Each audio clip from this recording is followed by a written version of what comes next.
What you focus on is so important. Your obsessions drive your results in life. And the reason I'm doing a whole season on the show just about complaining is to help us deal with the monumental task of rewiring our brain to be positive in a realistic, constructive, and empowering way. So welcome to the Growth Mindset Podcast. Today, we have a look back at an absolutely epic interview with Brian Biro. He is one of America's leading transformational coaches obsessed with helping people focus on the right things. We talk about some really interesting studies and stories that teach about the power of attention and how to stop living your life as a homing missile for problems and instead start seeing the solutions all around you. Brian is a wonderful speaker and it was a delight to learn from him, and I hope you enjoy the interview. My focus and my passion is really about helping every single human being that I have a chance to impact to know that they're leaders, because many people have been conditioned to think that there's leaders and there's followers, but every one of us is the CEO of our own lives. In other words, we're personal leaders. How we show up every day, it's a big part of our leadership. We've all had to deal in the last 14 months with enormous challenge, change, uncertainty. That's a big part of your leadership. Probably most important of all, what kind of impact do you have on other people? Do you lift them up? Do you neutralize? Do you bring them down? So I want every individual to know right off the bat that you are a leader, but I really focus on a new kind of leadership, a fresh leadership, which I call breakthrough leadership. And breakthrough leadership is really zeroed in on controlling your controllables. When you control your controllables, you have confidence, you have momentum, you feel like you're moving forward, you're completely out of overwhelm. It's when we try to control our uncontrollables that we get depressed, worried, doubtful, frustrated, angry. And so many people have been conditioned to think it's all about focusing on the result. But my work in breakthrough leadership is about focusing on what you put in order to get to those results. I'm a great believer in the KISS principle, keep it simple, superstar. 3 simple but dynamic controllables. The first is to shape your future, and that's about vision. The second is to energize and engage your team. Human performance is a huge part of that, is all about your energy, and energy is a choice. And finally, to build people, build teams, and build relationships. No matter what business you're in, no matter what your profession, you're in the people business. It's the relationships you build. It's the way that you grow and the way that you help and assist others to grow that's going to determine not only the success you achieve along the way, but the fun you have and the relationships you have, the real fulfillment that you receive from what you do. So I call that model, shape the future, energize, engage the team, build people, teams, and relationships, breakthrough leadership. And it's for every single person to rise up and move closer to the potential. This is going to be fun. I certainly think that it's really empowering to make people realize that they are the CEO of their own lives and that there's no one with more responsibility for what you're doing than you yourself. And I think a lot of people do sometimes struggle. They kind of expect things come their way from others, or like they kind of can be very dependent on like the winds of change or like whatever's going on in their life and blame like the lifestyle, like victim mindset as opposed to like victor. It's up to you. Like whatever's going wrong, you can do. And things. That's right. If things haven't changed, I must change. That's a great way to look at it. And so many people have forgotten that they really have choices, because when you get right down to it, the only thing you have to do in life is die. Everything else is a matter of choices, and there's consequences to those choices. But when you start to look at life that way, that I have a choice. I have a choice, not necessarily what happens to me, but I have complete choices. How do I respond to what happens to me? And it's not what happens, it's what you do that makes the difference. So when you come from that, what I would say is at a foundation of a growth mindset, you switch from kind of your internal self-talk of saying, I have to do this, I have to work, I have to go this place, I have to do this and that, to I want to, choose to, like to, love to. And that is an entirely different mindset, because you feel like you're making positive steps in your life. And it doesn't mean that you won't run into obstacles, because you will. But even when you hit those obstacles, because you've conditioned yourself to look things with that expectancy that says,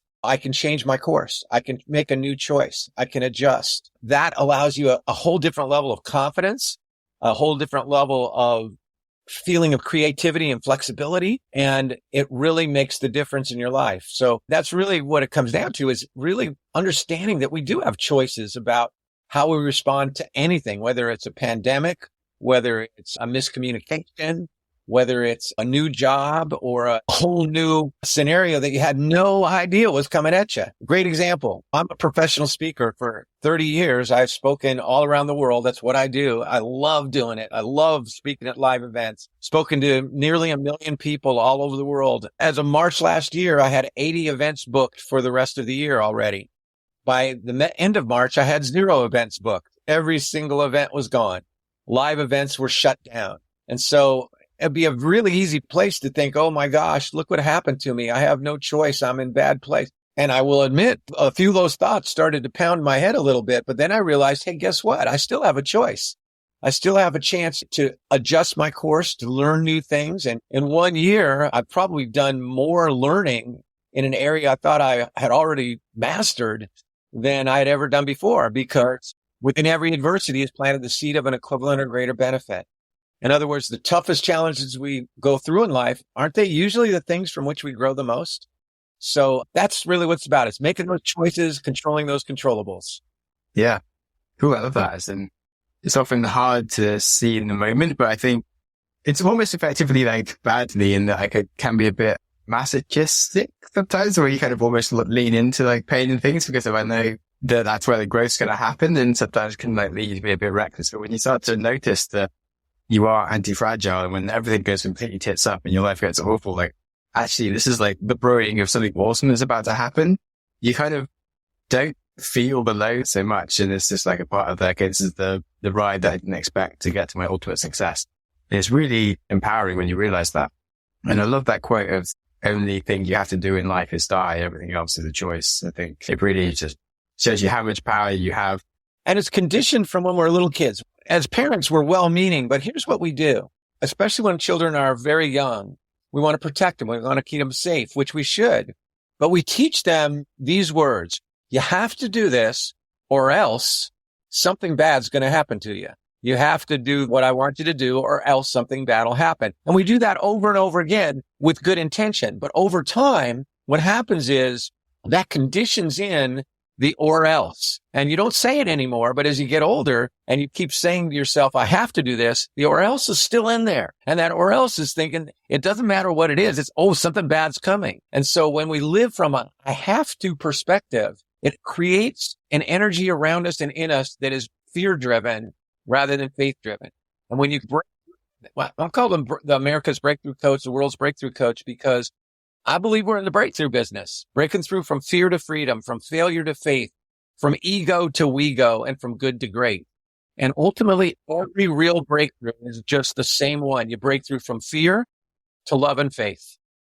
That's what we're all about in our lives, because when we break through that obstacle of fear, obstacle, habit, or doubt, that's when we can really begin to move with energy towards our potential. Cool. One thing I wanted to ask about then was, do you have an example of a story more specifically of where you then realized that you had a choice that maybe was something you used to find difficult and like maybe sort of trouble doing business or life used to make you angry, then you realized that actually that was just a whole choice? Oh, yes.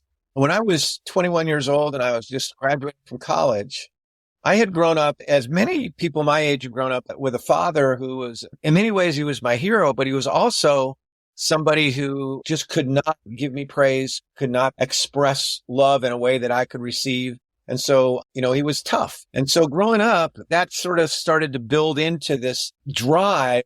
And it wasn't conscious, it was subconscious. But what it was really telling me was that I got to be the best at everything I do, because maybe if I'm great in school or I'm great in sports or both, then maybe my dad will tell me he's proud of me. Maybe then he'll tell me that he loves me. Maybe then he'll actually give me a hug.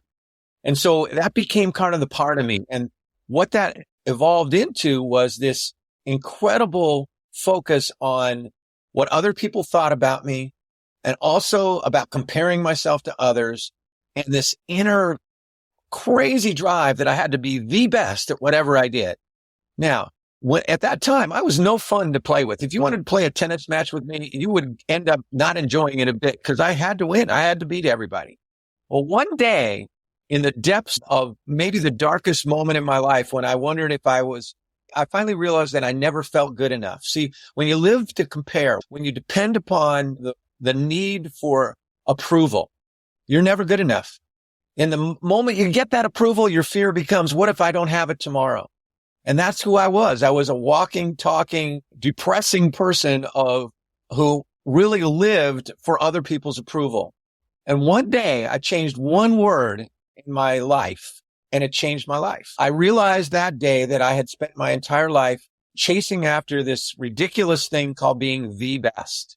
And that one day I changed my whole focus to pursuing life with the simple joy of going after being my best. So from the best to my best was an incredible new choice, a new transformation. Because what that shift did is it shifted me from constantly living for the need for approval to instead looking inside and focusing on what I controlled, focusing on my effort, my energy, my attitude. It switched me from feeling like I had to do what others wanted me to do to really zeroing in and starting to choose the things that I wanted to do. So that's how powerful a choice can be, a shift from living your life with the goal of being the best to one that simply says, I'm going after being my best. It actually adds to a feeling of growth because you're constantly focusing on the things you need to do to grow. So there's a really personal example. That was more than 45 years ago. And my entire life changed and took a new trajectory. I guarantee you, I would not be with you today, Sam, had I not had that one new choice, because it shifted everything that me on the path that ended up being on this podcast. Yeah. Wow. Perfect. I'm so glad that you made that choice. It's great to have you here talking about these things, firstly. And then secondly, yeah, it's a really important point around, I think it's a super growth mindset related around just always striving to do your own best and thinking about how you can improve yourself. It's not like a race against others. And that does limit you, because if you are like comparing yourself, let's say you want to be a good runner and then you look at like Usain Bolt, you're like, well, I'm never going to genetically be better than this guy. Like, you give up. What's the point of that? As in, if you love running, you should just keep going, you know? It's funny that you use that example, because I did several marathons and I was a long distance runner when I shifted my path, because until that moment, I had never done anything strictly just because I loved it. And I loved running, and I started to run for myself. And my peak experience as a runner, this will put it into and I hope I can express it in a way that everybody can really get. I was running. I lived in Southern California. I was going to graduate school at UCLA. I was running down towards the beach on a popular place to run. And for no reason in particular, all of a sudden, I just started to run as hard as I could at the end of a very long run. And for about 200 meters, that's all it was, I ran as hard as I possibly could. Nobody was around. I didn't do it for anybody else. I did it for just what was inside of me at that moment. It was kind of like that old movie Rocky, running up the thing. I mean, I was putting every ounce. And when I finally ran that last 200 meters or so, and I couldn't take another step, I burst into tears. And it was tears of absolute joy, because what I realized was in that 200 meters, I'd actually given the most I could possibly give. I couldn't have tried to run any faster or any harder. And it hit me how rarely we actually do that. How rarely we actually give everything that's really inside of us, even for 200 meters, even for 1 minute. And it was such an overwhelming high to get my potential, because there's tons of people who could have run faster than me in that moment, but none could have tried any harder than I was trying to, and it was just me. Nobody saw me. Thank goodness not there were many people around when I started bursting into tears. They probably would have come to me and wondered what was wrong, but it was an incredible experience that was completely about just going after my best in that moment and actually feeling really close to my best in that moment. So that's what comes when you really love what you do and you just pour your heart into it. As I've said, I've been a professional speaker for more than 30 years. And this will sound odd to you, Sam, I'm sure. I don't speak for the audience. I love the audience. I want them to enjoy it. I want them to get value. I want my speaking to be a catalytic event that helps them make changes in their lives. But the reason that I speak and the reason why I love it isn't because of what comes back from the audience. It's the way I feel when I'm doing my speaking. I feel like I'm actually doing what I'm here on earth to do. And I joke about it, but it's completely true. When I'm on stage, I am 25 years old. When I'm off stage, I'm back to 66. But on stage, I'm 25 because I'm living with such purpose and such a sense that I'm not doing this for what comes back. I'm doing it for how I can serve and what I can put out. And that is an awesome way to live a life. Definitely. And yes, it's really interesting the way I think when you learn to be able to channel your thoughts and you just find that speaking really brings those things out of you. And the best, it's really nice at finding purpose and things. Like, I totally agree with what you're saying. Nice. And just a good story in general around the whole mentality of these things. And yeah, I guess something I've found in relationships as well is like, I kind of notice the relationships where as well as work, but like people I'm around when I feel like I'm being my best person because I'm around them, like I'm like excited to be like this better person. Like those are the ones that you kind of want to do stick around. And that's more what I look for rather than sort of, oh, I should have a relationship with a person that has X, Y, Z qualities. It's more like, okay, do they bring X, Y, Z out in me? And I'm excited and stuff. And I think that's a really important sort of framing of who you spend time with and like what you spend time doing. Does it like bring out the best of you and like make you feel like you're fulfilling your purpose? So yeah, thanks for that. Absolutely. There's a principle that I teach and that's been around in psychology forever that's called the Pygmalion effect.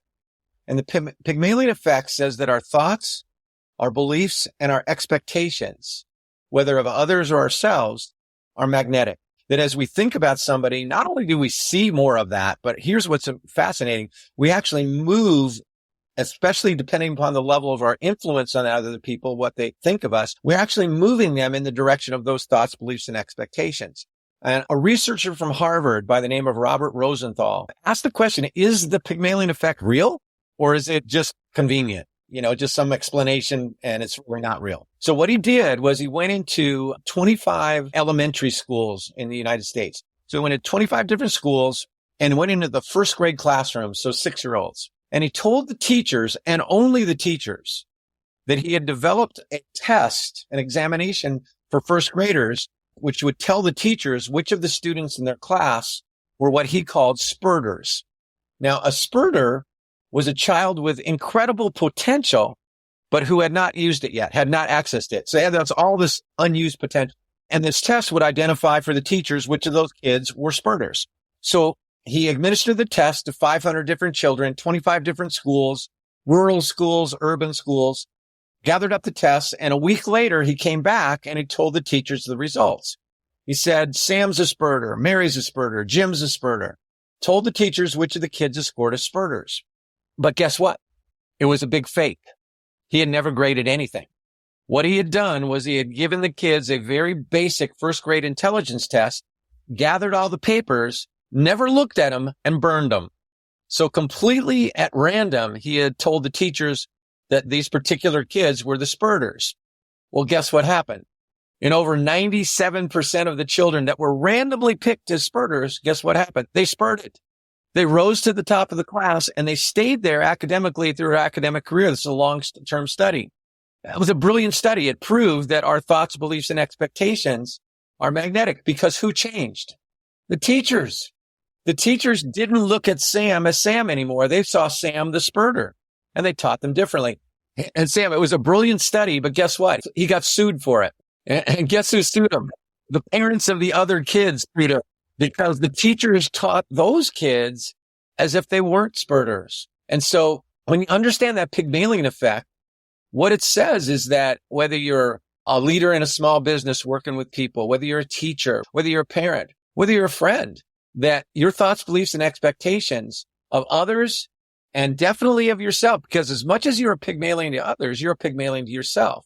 So do you look for your weaknesses constantly, or do you look to develop your strengths? What do you focus on in life? Do you focus more on worrying about what will go wrong or creating what will go right? That Pygmalion effect says that when I work with people and I look at myself, I'm going to look more for those possibilities rather than limits. I'm going to look for the qualities and characteristics that are really outstanding because the more I think about them, the more they'll grow. When I was a U.S. swimming coach, which was my first career, probably the most important thing I had to learn, and give you one really, really fun example. I had one young girl named Allison who I coached for 8 years, and perpetually she was a butterfly swimmer. The butterfly is kind of the coolest stroke. It's the dolphin stroke. It's a power.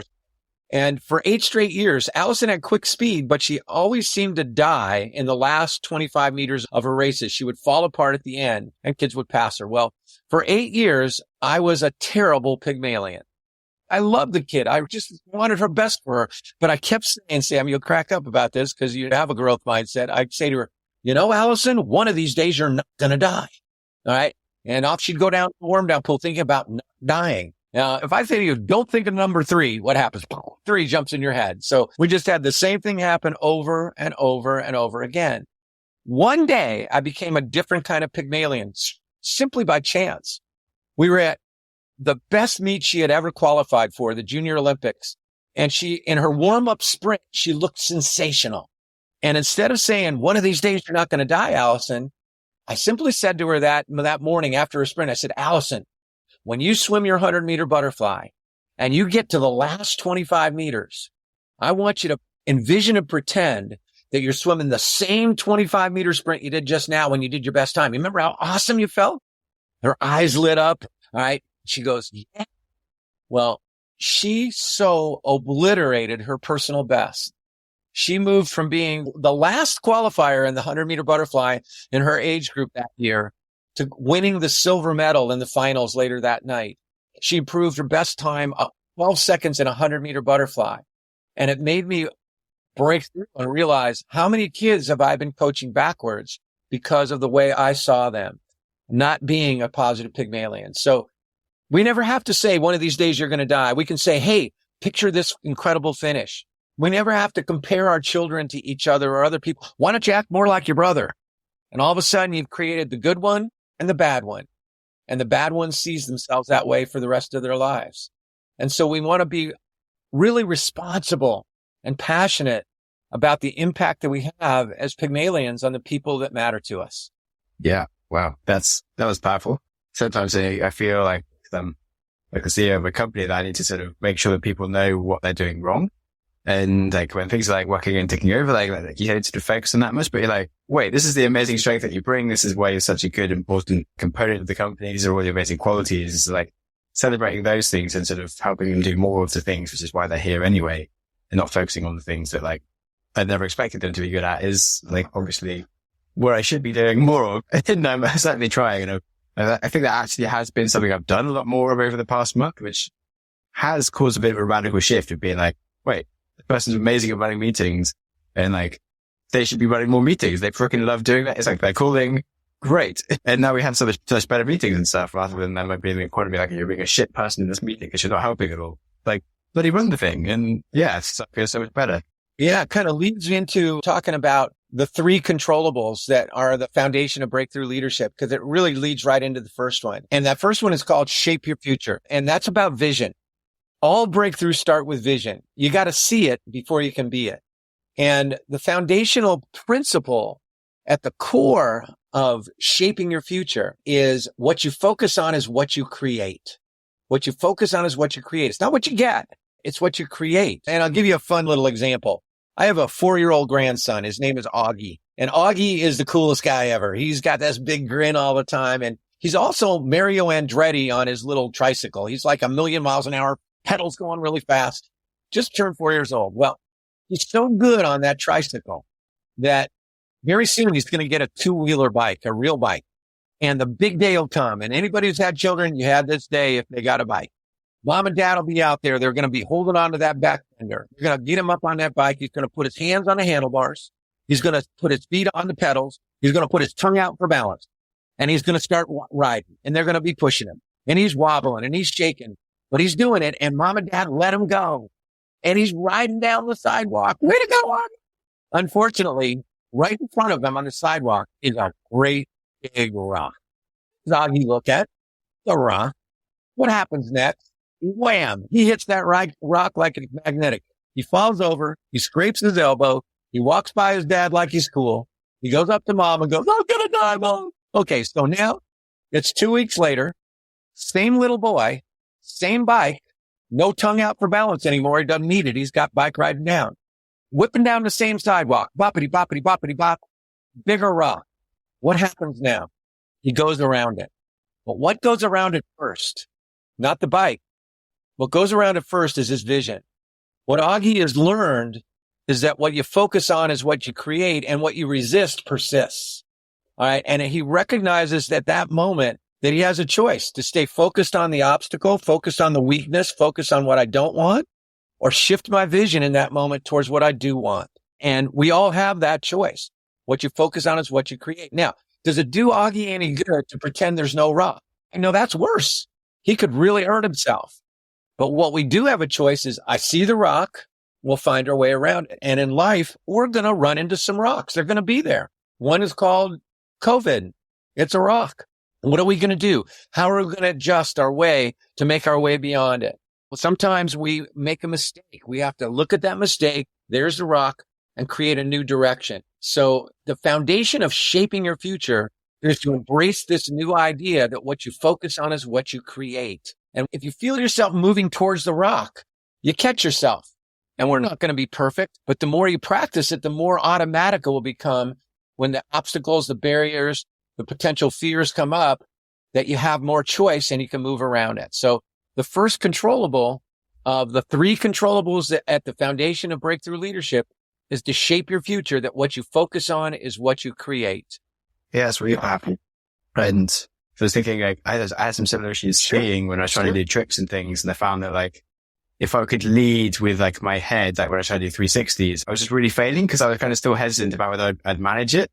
So I was still looking in the same way. And so my head was just like stopping my body from turning. But I was like, if I just move my head the 360, like the rest of my body just follows and stuff. And it was just really interesting. Like basically whatever tricks I want to do, I just need to move my head around to get it. And like the rest of me would just like follow it. It was really funny.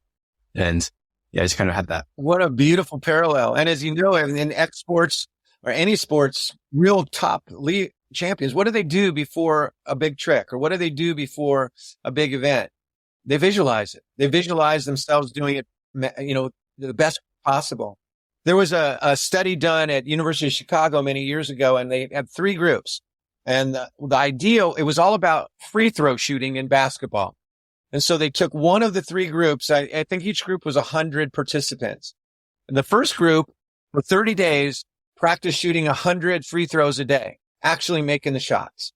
The second group shot no free throws, but visualized making 100 free throws a day. The third group just went about their normal business. All right. Well, guess which group ended up actually 30 days later having the most improvement in their free throw shooting? The visualizers, more than those who actually did the physical practice. And the reason was, you think about it, the visualizers visualize themselves making every free throw, not missing any of them. The actual practitioners could easily do what you just said, turn their head the wrong way, because when they miss, that they start to feel that feeling of missing. All right. And so it shows the power of where we start breakthrough improvement is we got to see ourselves the way we want to be. Focus more on what you want rather than what you don't want, because either way, what you focus on is what you create. Oh, that's crazy. And yeah, certainly relates like the last point that you're making about like your thoughts, beliefs and expectations and that drive for happiness. Then what you worry about, or if it's wrong, like you more like to kind of have the thing go wrong. And if you focus on people's weaknesses, you kind of always just bring out their weaknesses and make them panic about like their weaknesses and things. And certainly I found that was, I've had some people sort of giving me, oh, something really bad at this. And then whenever I'm doing that thing, I'm kind of like panic because I'm in front of everyone. Whereas like, if I wasn't thinking of it in that way, I'd just be like willing to like try and do a better job of it. And like, I think again with like relationships as well, if you go into it thinking the person like not trusting them or thinking maybe they'll cheat or something, you can end up actually kind of causing some of these problems because after 6 months, you're still not trusting this person. The person's like, well, like they're not really feeling very stable in the relationship either. They're more likely to sort of just go and do other things because they feel like they have that trust for you. It's very strange how we can create these things and like the visions that you have is what happens. So true. So true. Beautiful examples. Yeah. Wow. Cool. So now we can go on to the second. The second one is to energize and engage your team. Now, obviously, before you can energize and engage the people around you, you need to energize and engage yourself. And why is energy so important? Why is it so important to your career? Why is it so important to your relationships? Why is it so important to your health? And there's really 2 key reasons. Again, the foundation is your energy is your choice, even though many people don't think of it that way. Many people think of their energy kind of like they think of the weather. It's like, sure hope the weather's great for our family outing. And sometimes we kind of think about our energy that way. I hope I have enough energy to make it through this crazy day. Hope I have enough energy to get through this ridiculously busy week. But our energy is a choice, and that's a controllable. And the reason it's so important, two reasons. First reason is all about what I call the WOO, which is called the woo, which incidentally, really fun to say. The woo. The woo is the window of opportunity. The woo is the window of opportunity, which is, I want to suggest, is every precious moment. And what I mean by that is, you never know if the next person you'll meet today, if that person might become a lifelong friend, as you didn't know it when you met your lifelong friends.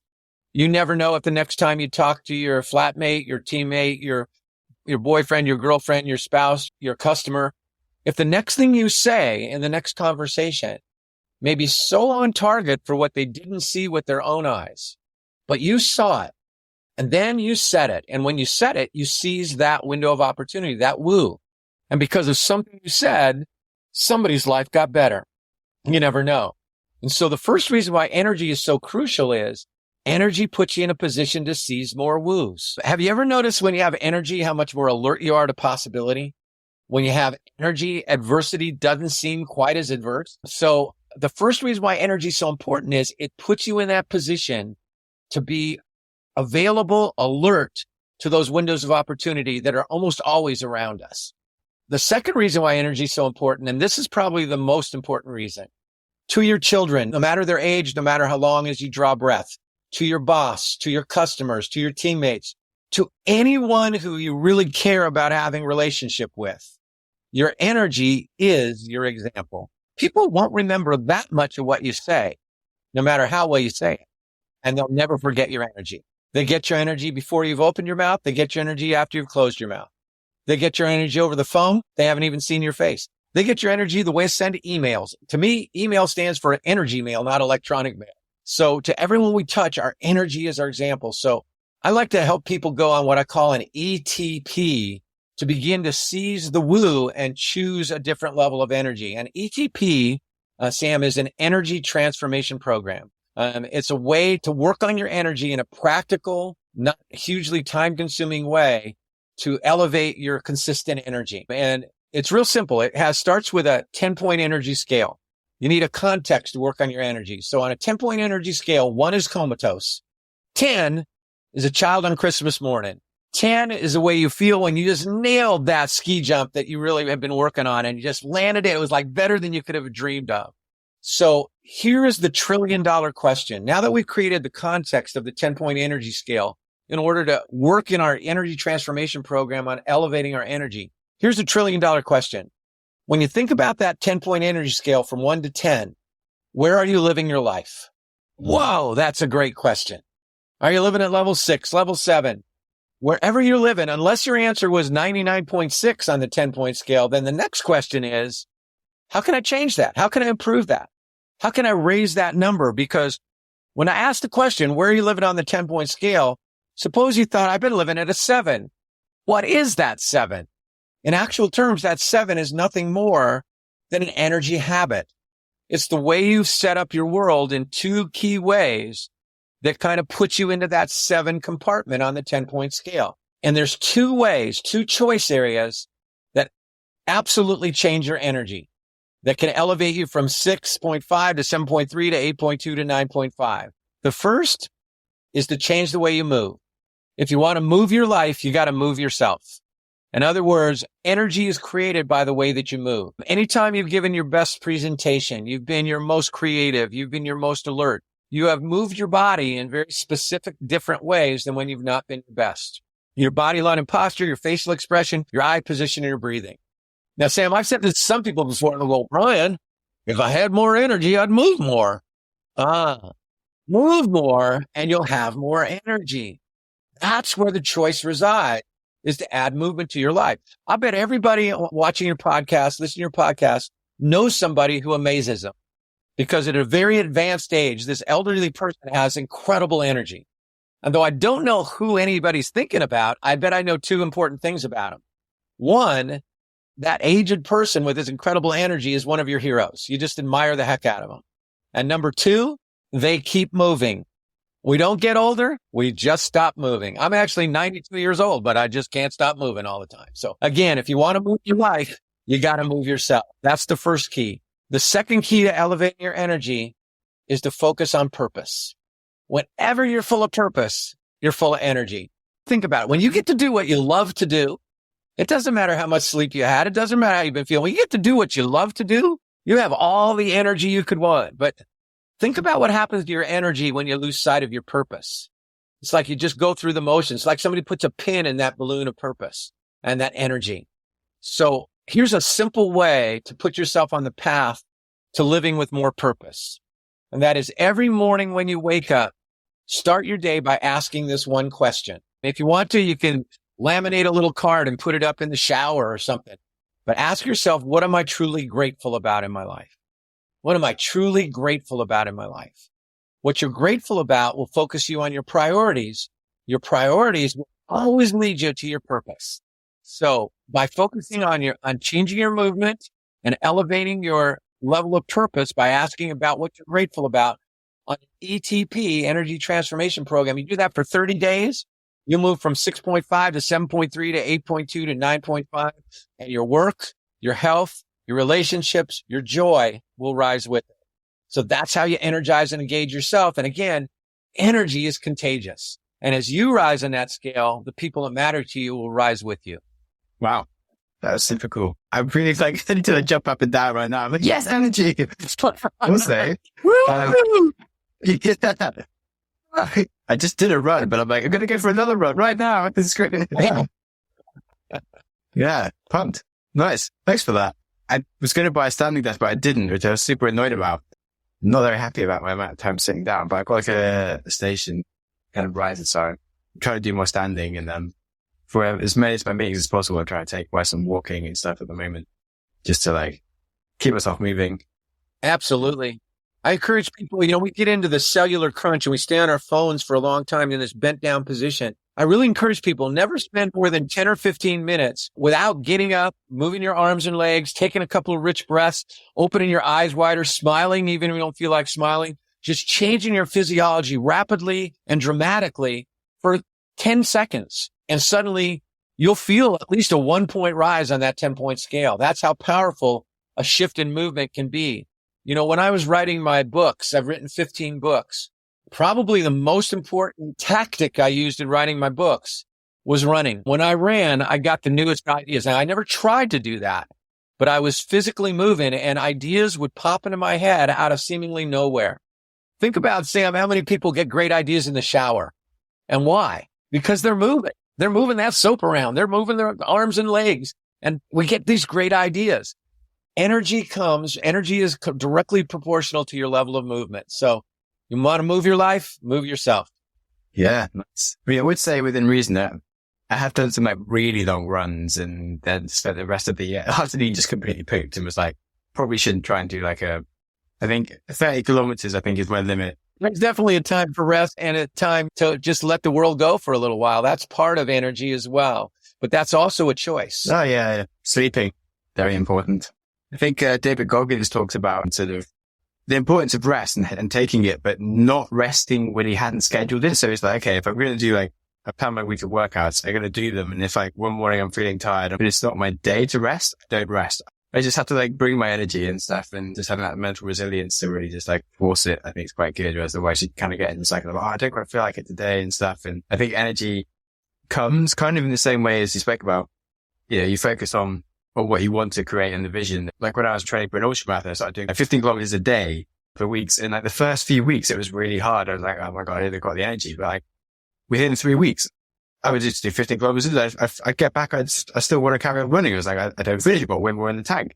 And that's the point where I was able to do ultramarathons then. When you kind of focus on the success part, you'll get there. So yeah, really like that. And I'm really interested to analyze my own energy scale and try and do that, because I noticed such a difference of the meetings I turn up to where I'm like, oh yeah, guys, we're going to do so much. It's going to be awesome. And everyone will leaves and they're super happy. And then the days where I'm a bit tired. But yeah, energy is just so important for how you're around people. And I think also relates into kindness and stuff as well. I think being kind really gives you more energy. You've written a whole book about return on investment of kindness. It truly does. My most recent book is called The ROI of Kindness. And I wrote it because I feel like never in my life have I been more passionate in the belief that we need to start to be kind to one another again. That there's more separation than I've seen in my lifetime. And it's a pretty long lifetime so far. And so I wanted to write a book that not only identified, we all want kindness in our life. We want to be kind. We want to be treated with kindness. But I wanted to write a book that pointed out that kindness is not just a nice thing, but that kindness works. Kindness works on a business level.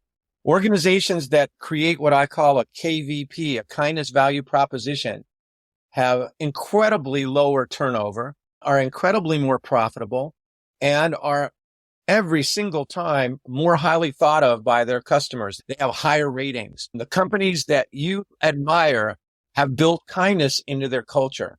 And the book has a lot of research about organizations that get this and how differentiated they are because they built a kindness culture. And the other thing I wanted to do in the book, and it's a short, fun little book, was I wanted to help people understand that a little bit more of how you deliver kindness in the most important ways. Because it's one thing to say, hey, I want to be kind, but how do you do that? How do you actually do that? Because kindness matters the most in some of the tougher situations to be kind. It's easy to be kind, but how kind are you when people are not kind? How are you when people are scared or hurt or there's misunderstandings? How kind are you when you disagree? Can you disagree without being disagreeable? So I talk about the decision we all can make in our businesses and our lives to be what I call a CKO, which is a Chief Kindness Officer. And it's a choice. You can move right into that corner office right away. And I talk about 7 habits of highly effective CKOs. And they're just ways to deliver kindness in ways that really, really cannot be shaken, really work. I'll just give one of them. So to me, the most important way to deliver kindness, I call it the gift, and it's to be fully present. Now, what does that mean? When you're fully present, 100% of your mind, body, and spirit is with the person you're with where they are now. So here's a great question. How does it make you feel when someone you really wish to be present with you is not present with you? How does it make you feel when somebody you want to connect with is obviously more interested in looking at their cell phone than they are at really connecting? Well, for some people, it makes them angry. For others, it just makes them sad. But for every person I've ever known, even the most confident people, if there's somebody we want to be present with us and they're not, it makes us feel worth less. It makes us feel insignificant and unimportant. It's the ultimate unkindness. Because I believe that our role as breakthrough leaders, what the whole thing is about, our job is to help people know they're important.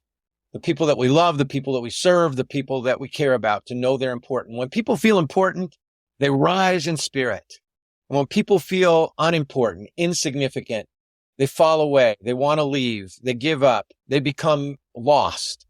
And so the ultimate and foundational way to help people know they're important is that gift, simply being fully present. And I want to give you one really powerful example because it doesn't do any good to have this idea in your head. It's got to be in your heart. The greatest gift of my life was given to me by 2 of my greatest teachers, my daughters, Kelsey and Jenna, when they were 8 and 3 years old. And when they were 8 and 3, I had been teaching this stuff for a long time, but there's a big difference between knowing what to do and doing what you know. And I was at a point in my life, my daughters were 8 and 3, and we had actually moved from a big city to a little town so that I would be a more fully present dad. That when I wasn't on the road, and I was on the road a ton, that I would be there to get my daughters ready for school. I'd be there after school to help them with their homework, take them to dance practice. I'd be there for family dinners, and I'd be there to tuck them in at night. I knew what to do, but I wasn't doing what I know because I was so caught up in my own stuff that I wasn't present for them. Well, one night, my 2 daughters, I should have been tucking them in and giving them a cuddle and telling them how much I love them, reading them a story. Instead, I was in my office about to pick up my phone to go through voicemails. And I felt my daughters behind me. I didn't hear them, but I felt them. And I turned and there they were. And they ran to me. And my youngest, Jenna, was 3. She crawled up in my lap, got under my arm, kind of like a golden retriever saying, pet me, pet me. Carol and my daughter, Kelsey, came up, put her arms around me, and they looked at me and I go, girls, what are you doing? I love you so much. And they said, Daddy, can we ask you something before we go to sleep tonight? And I said, sure, you can ask me anything. And Sam, they grabbed my heart and they shook, and they changed my whole focus in life. And they said, Daddy, we just want to know, do you love your phone more than you love us? Oh, I felt the blade go in deep. You know, Emerson said, what you do scream so loudly, I can't hear a word you're saying. And I was living my life as if my phone was a higher priority than my daughters. Well, I will tell you, I tucked them in that night, and I never missed another night when I was home after that. The next morning, I got him up. I got him ready for school. I brought him to school. I never missed another morning after that. That day, I changed the whole direction of my scheduling for what I do in life. From that day forward, I would never do more than 7 events a month, no matter what you pay me. And so I would be home at least half the month. And I thought I was doing it for them, Sam. Do you know that every dimension of our lives improved with the decision to be more fully present? Because you don't get less done being present, you get more done because you're fully there in your relationships, fully there in your tasks, fully there in your purpose. And so if there's one thing I would wish to offer to your audience more than anything else, it's to really, really get clear about what it says to everyone around you when you're fully present for them. And a simple way to start, inch by inch, anything's a cinch. So pick out one person in your life who for the next 30 days is a part of your energy transformation program you commit to be more fully present with. Now, it doesn't mean you have to spend more time with them. You may actually have less time. But when you're with them, shut off the telephone, shut off the television, ask instead of tell, and then actually listen before you formulate what your response will be. And you do that for a few days with that one person, they're going to look at you different. They're going, you've been working out. You are looking good. And as you become present with that one, it'll go to the next, till it becomes your present habit. So I love to end that focus with this idea, which says the past is history, the future a mystery, the gift is now. That's why we call it the present. I love that quote. And that whole story was amazing. Thanks so much for the insight into personal life there. And yeah, I think it can take, like we said, like the really low moments where you're like, shit, I've done this so wrong. Like just then to like build a much better version of yourself. And yeah, hearing that from your kids must have been like so powerful. Realize it's a great story. Thanks. Thanks so much for Brian coming on the show. The impact of our worries and complaints are so important. There are some great lessons there on how to focus on what makes things go right without getting bogged down with all the potential problems that will always be there in our lives. So as you listen to this so far, I might dare to hope that you enjoyed the show and the positive psychology that we share. So I hope that the positive vibes stay with you and maybe come forth in the form of a positive review on your favorite app to help me prove to my mates that I'm not a loser.